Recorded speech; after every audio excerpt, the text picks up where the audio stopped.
Hi, Mark here, Intelligent Triathlon Training. Just a quick video to explain what we mean by body position, the key aspects of it and how it affects your stroke. So on screen we have a couple of examples. So in the first example, on the left hand side, we're looking at body pitch. This is the first element of body position. So you can be flat or you can be a pitch. We can see on our swimmer here, we've got a bit of a pitch. So we look through shoulders, hips and the middle of the feet at a particular point within the stroke. And we can see that he's at an angle. Another thing that gives it away is we've got a big gap between the top of his glutes and the surface of the water, and his feet are nowhere near the surface of the water. Our swimmer on the right hand side here has a much flatter pitch, so similar position within the stroke, and the shoulders, hips and the middle of the kick are much more even, much more flat, and we can see top of the glutes and the top of the kick are pretty close to the surface of the water. Now the second element of body position is depth, and it's quite possible, like our swimmer on the right here, to have a good body position in terms of pitch, but actually to be quite deep.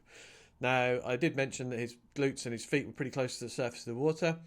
If we wanted to improve this swimmer's body position, and which we do, then we ideally want to get that position so that his shoulders are just that little bit higher in the water, staying roughly on the same pitch, but actually bringing that body position up, which would mean then that we would see more of his back. If we were looking at it from above the water, we'd see more sort of lower back, and again bum, glutes would be just tickling the surface of the water, and the feet would just be tickling, creating a little bit of white water on the back of the stroke. Why is that important? Well, that's important because either is important because it increases the resistance. So the deeper you are and the bigger your pitch, the more resistance you've got. Our swimmer on the right is creating drag all the way along here because all this is just dragging.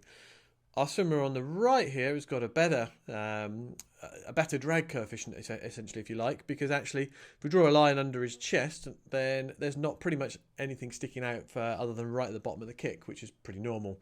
But if that line were a little bit higher, because his chest were higher in the water, then there'd be less of him to create a hole for the rest of him to follow through. We want the legs, the hips to all follow through the hole that your shoulders make. You can't change the width of your shoulders, can't change the depth of your chest, but what you can do is change the position that they are in the water. So a lot of the exercises that we do through our swim schools and swim clinics are to help our swimmers become more efficient in the water, and the first part of that is getting body position higher. Four main reasons why body position might be like this, or things that you can do about it. One is head position. Two is breathing. Holding your breath will inflate your lungs, create buoyancy.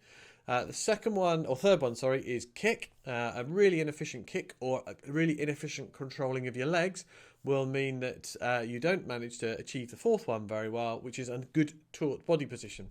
And we can see that sort of demonstrated fairly well with this swimmer here, in that everything is stretched out. You can feel the sort of the reach that he is. He's maximising his heights. He's lifted through his ribs.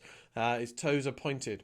Our swimmer on the left here, not so much so. So I know the swimmer, he's working towards that, and this is way better than it was a year or so ago.